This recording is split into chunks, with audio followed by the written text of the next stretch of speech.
Hello everyone, I'm Sal and welcome to another AutoCAD tutorial. In this tutorial, I will show you how to use the Polyline tool on your toolbar and the purpose of using it. I personally use this feature at work to draw long stretches of road or drawing rivers and creeks. As a necessary bonus, I will also show you the many simple ways that you can erase an object.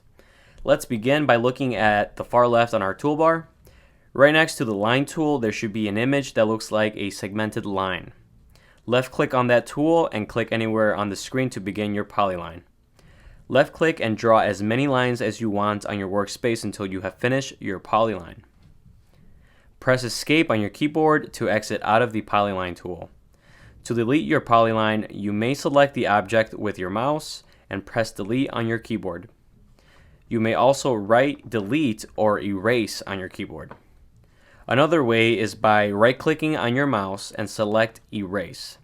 The purpose of using the Polyline tool is to draw an infinite amount of lines and or arcs while being jointed together.